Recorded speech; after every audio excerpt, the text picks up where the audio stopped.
حضرت انس بن مالک رضی اللہ تعالی عنہ سے روایت ہے کہ آپ صلی اللہ علیہ وسلم نے فرمایا، جو شخص بھی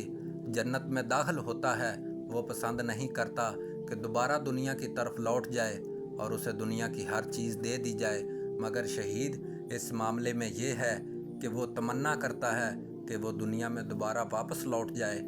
اور اسے 10 مرتبہ قتل کیا جائے، راہ خدا میں بار بار شہید کیا جائے۔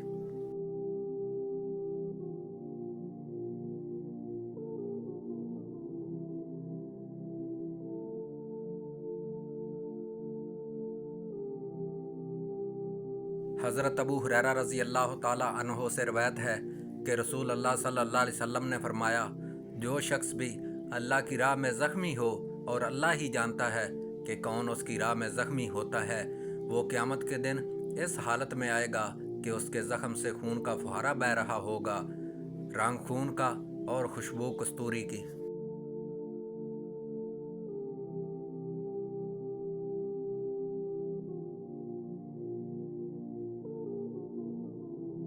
حضرت انس بن مالک رضی اللہ تعالی عنہ سے روایت ہے کہ حضور اکرم صلی اللہ علیہ وسلم نے ارشاد فرمایا،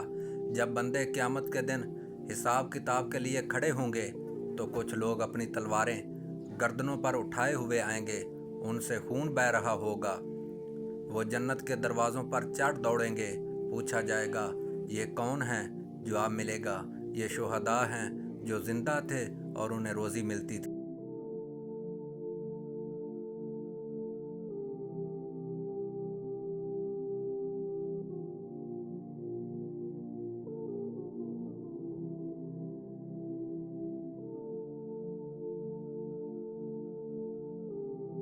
حضرت عبادہ بن صامت رضی اللہ تعالی عنہ سے روایت ہے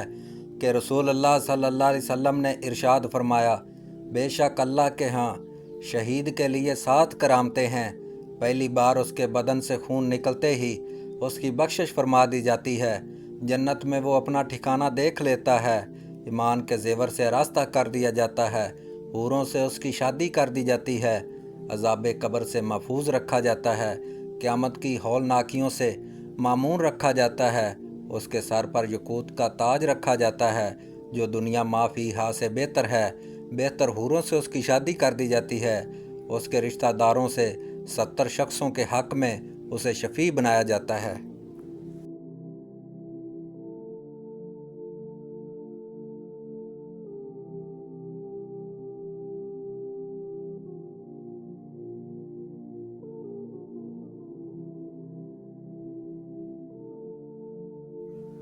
آپ صلی اللہ علیہ وسلم نے ارشاد فرمایا،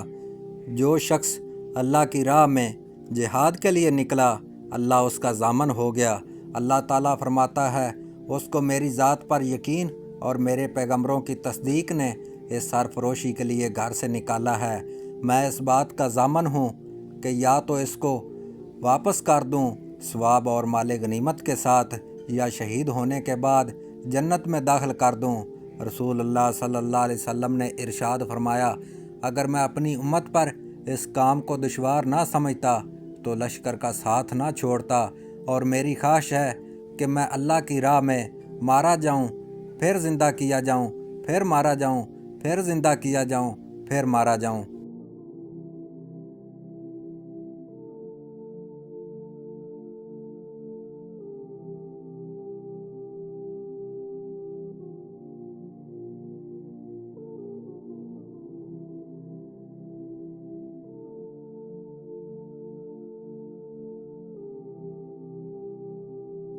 رسول اللہ صلی اللہ علیہ وسلم نے ارشاد فرمایا، شہداء 5 قسم کے ہوتے ہیں، طاعون میں مرنے والے، پیٹ کے عارضے یعنی ہیضے میں مرنے والے اور ڈوب کر مرنے والے، اور جو دیوار وغیرہ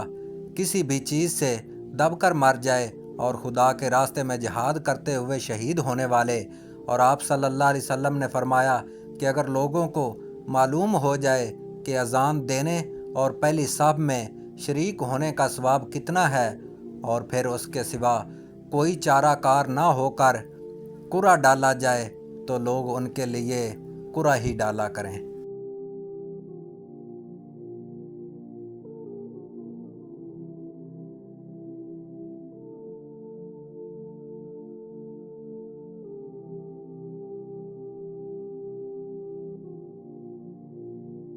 ہم سے احمد بن مکی نے اور ان سے ابراہیم بن سعد نے، ان سے ان کے باپ سعد نے اور ان سے ان کے والد عبد الرحمن نے بیان کیا کہ عبد الرحمن بن عوف رضی اللہ تعالیٰ عنہ کے سامنے ایک دن کھانا رکھا گیا تو انہوں نے فرمایا، موصب بن عمیر رضی اللہ تعالیٰ عنہ جو غزوہ احد میں شہید ہوئے وہ مجھ سے افضل تھے، لیکن ان کے کفن کے لیے ایک چادر کے سوا اور کوئی چیز مہیا نہ ہو سکی۔ اسی طرح جب حمزہ رضی اللہ تعالیٰ عنہ شہید ہوئے یا کسی دوسرے صحابی کا نام لیا، وہ بھی مجھ سے افضل تھے، لیکن ان کے کفن کے لیے بھی صرف ایک چادر ہی مل سکی۔ مجھے تو ڈر لگتا ہے کہ کہیں ایسا نہ ہو کہ ہمارے چین اور آرام کے سامان ہم کو جلدی سے دنیا ہی میں دے دیے گئے ہوں۔ پھر وہ رونے لگے۔